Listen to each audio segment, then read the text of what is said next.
Hi there, this is Cheryl Lampard of Knitter Matters and Style Matters International. Welcome to my studio. I have been promising you ever since we moved into this house 18 months ago to give you a tour of the studio. I should just say we are in Lancaster, Pennsylvania, and the house is almost 100 years old. I was very fortunate to have this top floor completely as my studio. And a big shout out actually to Jacob Payne of Payne Contracting Brothers, who did all the sort of renovations to it and made the cutting table, which I'll show you in a minute. Anyway, let me give you a little tour around it. I must introduce you to Prue from Peru. We're not quite sure if she's a llama or an alpaca. I call her my llama packer. She's certainly a llama covered in alpaca, so we love her and she's wonderful. So here I have my winding station. I have a full-size Swift here, which I can bring down this way. So I wind skeins. I really like doing it that way, like a sort of windmill. There's a little one here that I use if I'm just winding a ball by hand. I have the wool winder here to make the balls of yarn, the cakes of yarn really, and then other things there. This is just a little bench that I purchased, and it's the perfect wool winding counter, if you like. Then over here, coming this way, I have a board here. This is my ideas board. I've got a few ideas on it at the moment. These are things that I'm working on, or designs that come into my head, and perhaps sort of yarn ideas for colors. So I just pin things up there as and when. This is part of my collection, my library of books. I love books, always have done. And these are my fashion and style books here. Look at my collection of jean dolls up here. And I'm not really a collector of dolls, but these I love because the costumes are so accurate. They are so well made. And they're really good as a sort of style indicator, really. I would like, if I can ask to come in, the eagle-eyed you may have seen that on my cupboards I have what are actually the tops of cotton reels, vintage cotton reels, and they have been put on knobs. I did not do those. I got them from a store on Etsy, but I'm always looking for interesting things like that. So this is mainly fashion and sewing books. This is my very first sewing machine that I was given by my grandparents when I was 7 years old, and I used it and used it and used it, and I think it's a wonderful little thing to still keep. I think I still have the instruction book in the box and even the receipt for where they bought it from many years ago. More books here in my library. This one is very special by Ralph Lauren because it's actually signed by Mr. Lauren, so delighted to have that. Over here is one of my workstations. This is my serger. I think in the UK we call it an overlocker. Here in the US it's a serger. I love using that. The tables here are really good. I like these. They are the sort of the tables that you can raise the height or lower them with a little handle. So that's really handy for sewing. On this little pull-out trolley, really, this cart is Baba, I should mention that, by Cecilia Carver from Zulatana Bear Company. This was commissioned by my husband as a Christmas present, and Baba is based on the little sheep on the Knitter Matters logo. So I think it's just lovely. And if we're going to get in close, this is part of my fabric stash. We know how that works, we sewers, don't we? I've got everything bagged up so it's clean and tidy, and I've bagged things up according to their type. So if it's cottons, then wools and whatever. So that's all part of my sewing stash there. I have some little lavender bags that I put in just to keep the fabric fresh and to keep any moths and things away. My table with my Benina sewing machine on. I have some little LED lights there that bend over and give me really good light that I can control over the sewing machine.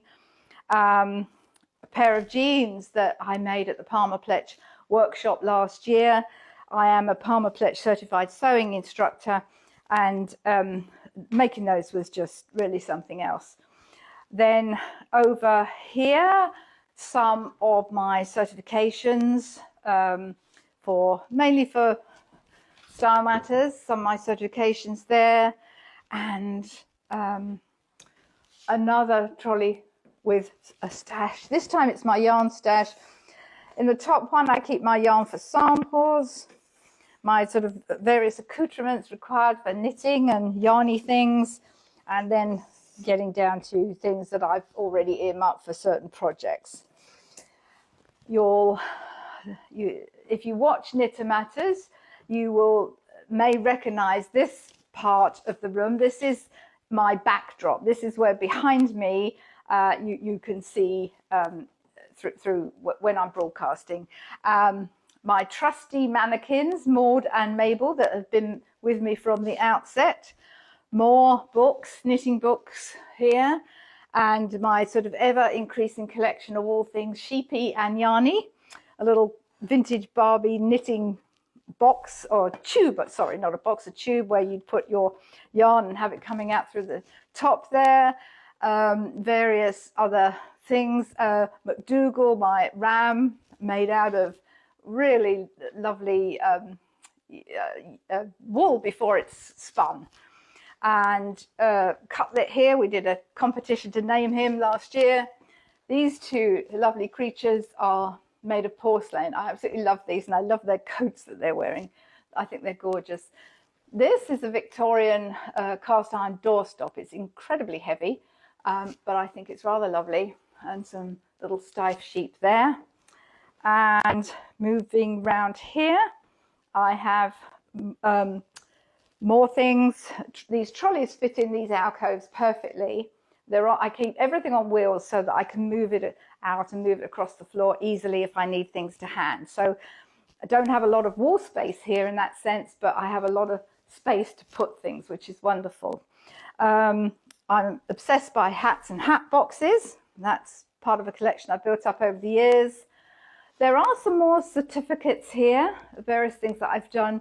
And these higher up, I have been writing for Gulf Shore Life magazine for 15 years now. And these were two of the very first articles that I ever did. So they're rather special to me. My vintage hat blocks here that came from a hat factory in New York. I love things like that. Another one here. And these little dragons are made by my very dear friend, Deb Canham. I should show you my Mary Poppins carpet bag, which holds an awful lot of stuff, and I use it all the time. It's not quite as capacious as Mary Poppins' actual one. It's not quite as bottomless as that, but it does a pretty good job. If you're wondering what this odd thing is, it's my sort of baffle board. When I'm doing videos and online tuition, this helps deaden some of the echo. It's a big room here that I'm fortunate to have, and sometimes there's a bit of echo. So this is a baffle that helps control that sound, excess sound. This is my, and the desk there, sorry, I should have said, is where it all happens. And you see me. I didn't mention the camera. I should have done. Let me skip through here, and then I'll show you that little camera. When you see me, I'm sitting there. That's my backdrop, and I'm going through the laptop. And then when I switch to the worktop, and when I remember to switch to the worktop, which sometimes I don't, this is the little camera that I use where you can see what I'm doing with my hands. And then my little mouse mat, which I couldn't resist because this is how I see sheep, you know, broken down into what I can make from their wonderful fleece and yarn, sweaters, purses, ponchos, whatever. I thought that was a fun little thing. I'm coming back round now to almost where we started, but before I do that, this is where it all happens in terms of my cutting board and my sort of where I'm working things out. There's a piece here that I've just finished blocking. I've got to finish that off, but this is the perfect size. Again, this was made by Jacob Payne, and it has a self-healing cutting board on the top, so it's not going to get damaged, but it's the perfect height for me. I'm not going to get backache or hunched shoulders, and it really does make working, cutting out fabric or any sort of working, any blocking. I put blocking mats on when I'm blocking my yarn things, and it really is helpful to have that. So coming back round just to finish off, some of you may have seen this rather nice picture on my wall. This is very special. I'm obsessed by the TV series Mad Men, and I know that's been out a few years now, but some years ago this was presented to me. It's a photograph of John Hamm, and all the cast of the pilot episode have signed that script from the pilot episode. So my husband organised that as a gift, and he's pretty wonderful. So that's a very special thing. So I hope you enjoyed my little tour of the studio, and I look forward to seeing you at the next Knit and Matters. Until then, stay well, stay calm, and stay knitting. Bye for now.